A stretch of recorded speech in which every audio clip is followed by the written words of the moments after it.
Hello everyone, Kathy Williams here again. I'm from Brisbane, Queensland, Australia, and I'm an amateur clarinetist, but I have done study overseas in London. And I hope you're enjoying my series of instructional videos. Today I thought I might take on the subject of rhythm.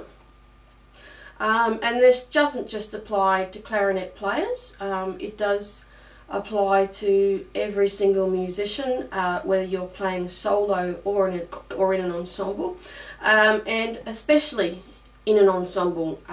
If you have bad rhythm, well, you're not going to be together. And as one of my teachers told me, that if you're playing out of rhythm, well, that's just as bad as a wrong note, because even though you're playing the right note, you're playing it in the wrong place. Now, I thought I might discuss rhythm because I'm finding in my duet work, Duets for One, how vitally important rhythm is. Because in the case of Duets for One, where I'm playing with a CD and I don't have visual contact with another clarinetist, it is vitally important that the CD, the second part that I record, needs to have very good rhythm, because I can't see, the second clarinetist. Now, I find one of the keys to having a good sense of rhythm is to actually do extensive metronome work. And you might see on a few of my Rosé etude studies that I use a metronome. Now, I've been playing the Rondo Grazioso from the first of Crusel's progressive duets, and I just wanted to highlight areas where bad rhythm can occur. Now, one of the biggest causes of bad rhythm and ensemble playing in general is that we like to play faster when we play louder, and that can cause an awful lot of problems. Especially if you're in an ensemble and the conductor's conducting a very steady beat and the whole band decides to speed up without looking at the conductor, and that can cause a lot of mayhem. Now, another cause of bad rhythm, also to do with speeding up, is if something is easier, you tend to speed it up. Now, in this piece, I've noticed that there are two areas where I've been speeding up, and one is at bar 76. So, and I'll just play the introduction from 73. Actually, the problem begins at 73 and is exacerbated at 76, but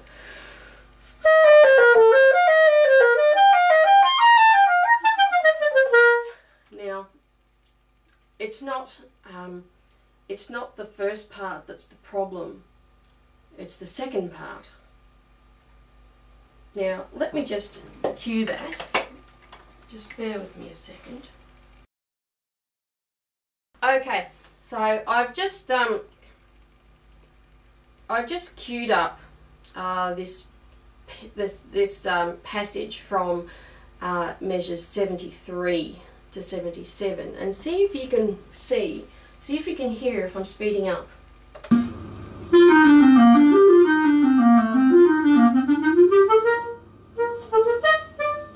Can you hear that? It may be not apparent to you, but when I add the second part to that,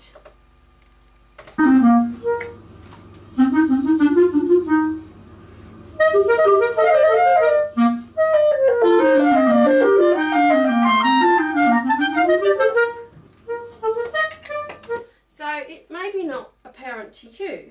But you've got a very nice C major staccato scale, so it's nice and easy. And you will see, as I found when I started playing the first part, is that I significantly sped up there, making it really hard on the first part if you don't realise that the second part is speeding up. So I've had to do extra practice just to compensate for that.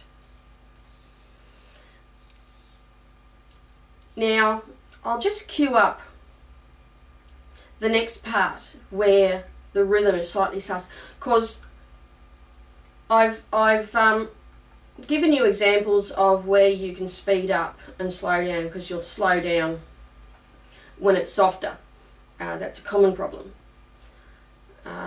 So another bugbear to good rhythm is underestimating the length of a rest or overestimating the length of a rest.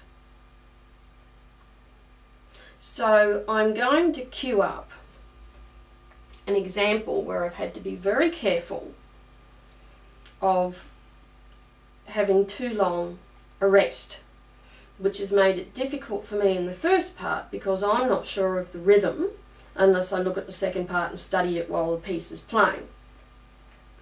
So let me just cue up the part where the rest is just a little bit too long. I was unsure of the rhythm and thus needed extra practice. I needed to fix it up. So just bear with me a second.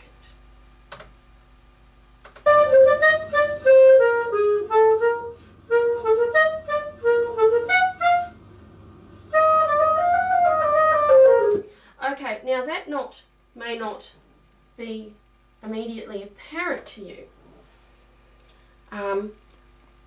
What the passage was,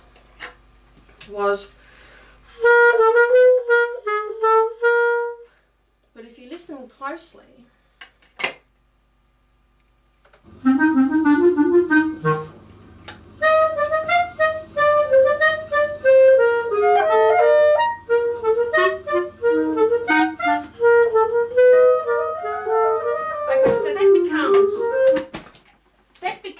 so much more apparent, because in the first part I have to actively delay the start of the D flat in order to compensate for the fact that there was too long a rest in the second part. So in this case the rest was too long, but in a lot of cases the rest is too short. Again, I recommend that you practice with a metronome, because while I used to subscribe to the theory that too much metronome practice meant you didn't have an inner beat, but I'd like to challenge that view, that in fact metronome practice does instill a natural beat in the head.